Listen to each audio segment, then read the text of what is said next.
Hi, welcome back to the PhotoshopTrainingChannel.com. I'm Jesus Ramirez. In this 90-second Photoshop tip, I'm going to show you how you can use the mixer brush to create oil paintings from your photos. I'll be using this portrait, but you can use any photo that you like. First, select the mixer brush from the toolbar. It is nested under the brush tool. Then, from the options bar, click on the down pointing arrow, and under General Brushes, select Soft Round and set the hardness to 80%. The mixer brush simulates realistic painting techniques, such as mixing colors on the canvas, combining colors on a brush, and varying painting wetness across a stroke. We will use these capabilities to create the oil painting effect from a photo.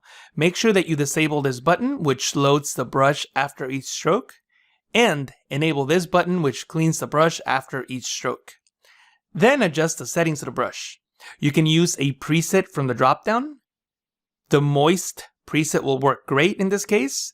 You can experiment with other presets if you like, but moist will be a great starting point. Then make sure that you enable sample all layers, and if you're using a Wacom tablet, enable pressure sensitivity. Next, create a new layer. I'll call mine Painting Effect.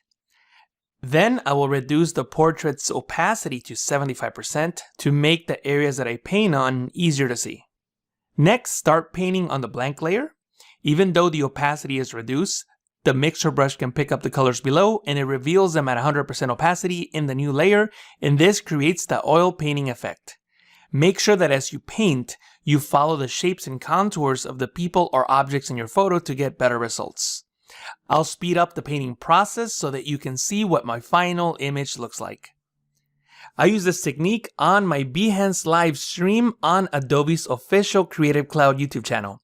If you would like to see how I color corrected and added canvas texture to my final result, then check out the recording. I'll place a link right below in the description. If this is your first time at the Photoshop Training channel, then don't forget to click on that subscribe and notification button so that you don't miss any new Photoshop tutorials. Thank you so much for watching. I'll talk to you again in the next video.